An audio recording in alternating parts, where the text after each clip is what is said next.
just got pew, pew, fast and furious. You're not going to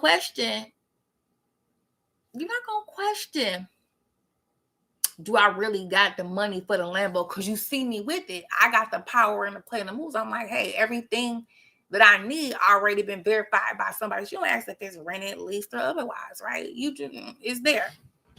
But realistically speaking, right, that's all really based off leverage and power. All that's based off leverage and power. So I just wanted to kind of explain that petrodollar dynamic because I think that's super important to understand, because now it makes more sense why they're going like head up and back and forth the way that they're going at it. Because a lot of what we say with regards to our money and our power and our influence is based off the weight of the US dollar, saying our dollar is top dollar. We that hot girl, we that right? You're it, but you're it because of the what? Some of the assets that made it what it is. So some of that control over what? The oil. Because oil is what? Oil is the it girl. So here's where things start to get interesting. It starts to get interesting. This enters BRICS. This is where we start talking about the money. BRICS is, we'll just put it this way. It is being discussed as a direct threat to the dollar monopoly in the global trade, right? So it's an alternate. It's literally an alternative system for how the money can move. It's not associated with the Western system for which we have been accustomed, right? Because they're not requiring the use of the US dollar, right? So it threatens the system, right? And that's where it gets interesting. And this is not just the 5 systems you was thinking before. They have 10 full members and like 9 partners. So that's a lot of agencies, just to put that out there as well. That's a lot of opportunities for movements for these bodies that did not exist previously. Because oil was always put in US dollars. Because there was control over operational setups, movements, whatever setup relevant to what was happening in Venezuela, right? So the control was there, the leverage and power was there, and the money. So therefore, oil to trade it had to be put in US dollars. Therefore, everyone had to do that. Now, with the introduction of BRICS, that is no longer the case. There's an alternate system that does not require people to bend and invite the US to the table. There's where some of the anxiety, I believe, comes in, right? Because now you're not inviting me into the room and you saying you don't got to put it in my money, which means you're going to bump me out of what a financial system, out of an opportunity, and start to find ways to wiggle around whatever I was trying to do. So kind of thinking about it this way, if an oil trades without requiring dollars, the demand for the U.S. currency kind of drops, right? So some of that leverage, like, oh, you need our dollar, right? That starts to shift. And when the demand, I was talking economics, when there's a adjustment to the demand, right?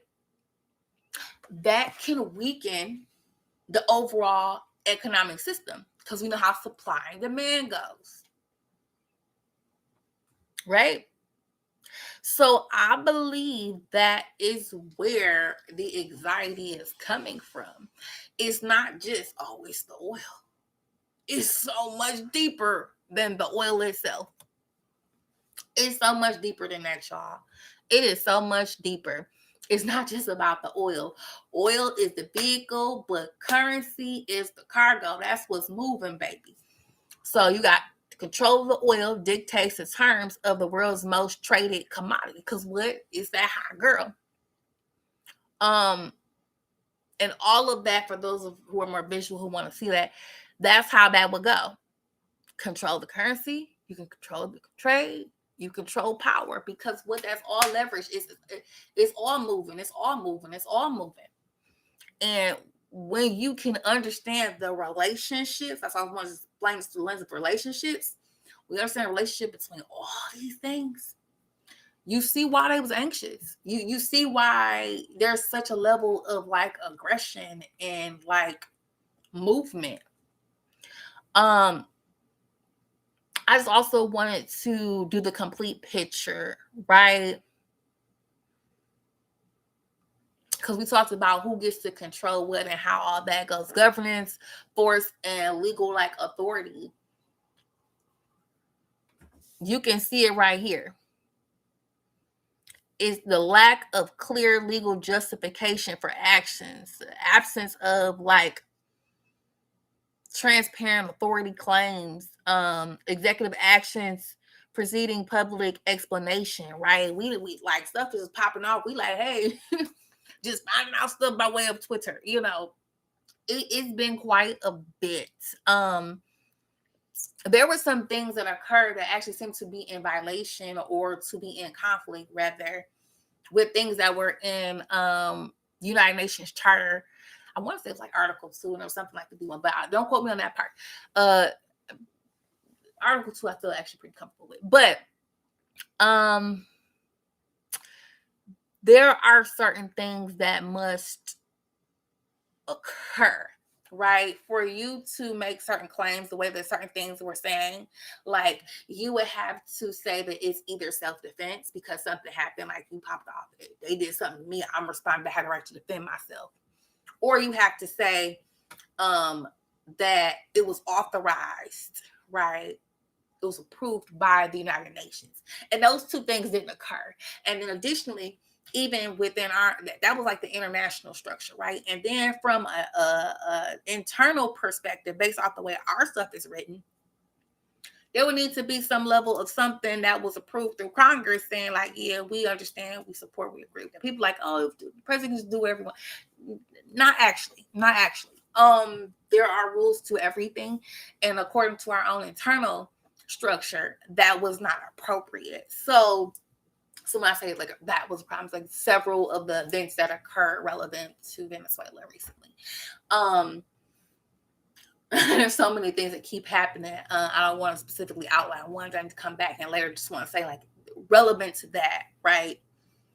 There are rules and guidelines, and for someone to move outside of what international guidelines state should occur, and even their more domestic rules said should occur, there has to be some type of concern, right? Something that is pushing the needle of anxiety to say, no, we need to respond to this immediately. We need to assert ourselves, right? Because you're scared of losing power. What you're going to do, you're going to kind of over assert yourself.